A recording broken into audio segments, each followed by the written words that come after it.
અમદાવાદમાં ચૂંટણી જીતવા નકલી દસ્તાવેજનો ખેલ કરાયો। કોંગ્રેસના કોર્પોરેટરે બોગસ એલસી રજૂ કર્યાનો પર્દાફાશ થયો છે।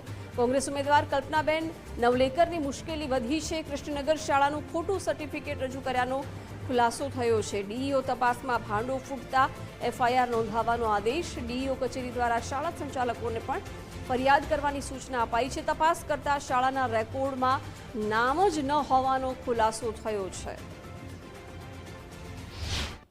ફરિયાદી ચિરાગભાઈ શાહ દ્વારા અત્રેની કચેરીને ફરિયાદ આપવામાં આવેલી હતી, જેમાં એક એલસી ફરજી હોવા બાબતે તેઓએ રજૂઆત કરેલ। જેમના ઉપર આક્ષેપો છે તેવા કલ્પનાબેન સુરજભાઈ નવલેકર કે જેઓએ કૃષ્ણનગર વિદ્યાવિહાર સહેજપુર બોગાથી 1990માં શાળા છોડી છે, તે પ્રકારનું એલસીનો આધાર પણ તેઓએ મૂકેલ, જેમાં તેમનો જીઆર નંબર 1248 અને એલસી નંબર 3194 હોવાનું પણ રજૂઆતમાં મળેલ।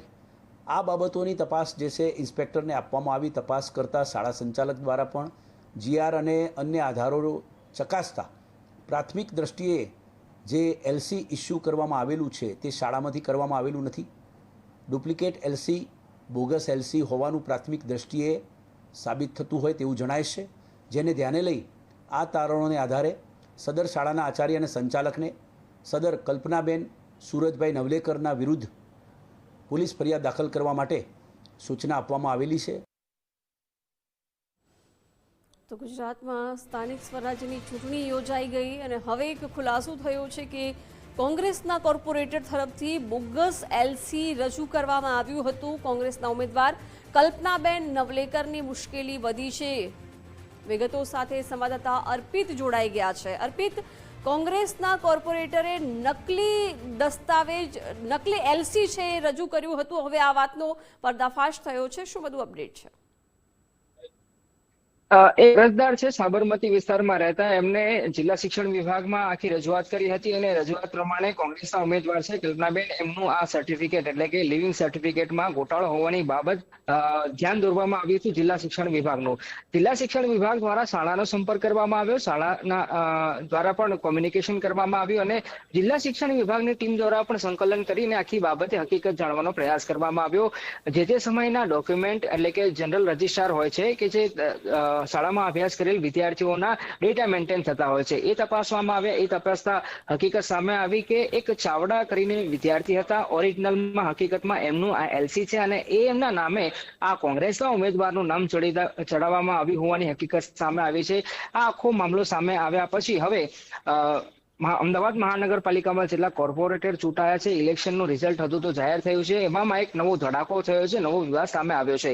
જિલ્લા શિક્ષણ વિભાગ દ્વારા પણ શાળા સંચાલકોને આ બાબતે ધ્યાન દોરી અને આગામી સમયમાં પોલીસ ફરિયાદ કરવા માટે પણ સૂચના આપવામાં આવી છે, જેથી કરીને આ પ્રકારનો એક ગંભીર ફોર્જરીનો ગુનો આમાં લાગુ પડતો હોય છે, કેમ કે એલસી જેવા મહત્વના ડોક્યુમેન્ટમાં આ પ્રકારે છેડછાડ કરવી અને એમાં જ્યારે ઇલેક્શન લડવા માટે આ આખું ડોક્યુમેન્ટ મૂકવામાં આવ્યા હતા એટલે મામલો ખૂબ ગંભીર બનતો હોય છે।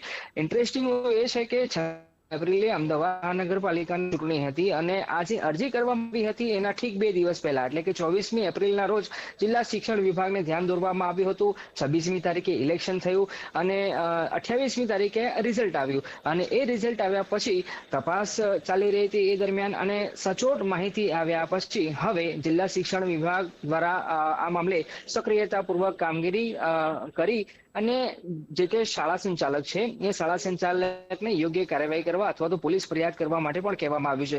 હવે જો આ મામલો પોલીસ પાસે જાય છે તો પોલીસ કયા પ્રકારનું વલણ અપનાવે છે અને પોલીસ કઈ કલમો હેઠળ માની લો ગુનો નોંધવાનો થાય છે તો કેવી રીતે ગુનો નોંધે છે અને આગળની એમની શું કાર્યવાહી રહી છે એ પણ હવે રસપ્રદ બાબત બની રહેવાની છે। પણ કુલ મળીને વાત કરીએ તો અમદાવાદ મહાનગરપાલિકાની હજુ તો મેયર નથી નીમવામાં આવ્યા અને એવામાં એક કોંગ્રેસના ઉમેદવાર કે થોડા સમય પહેલા 28મી તારીખે જીતીને બહાર આવ્યા છે, એમનું આ એક બોગસ એલસીનો વિવાદ સામે આવ્યો છે।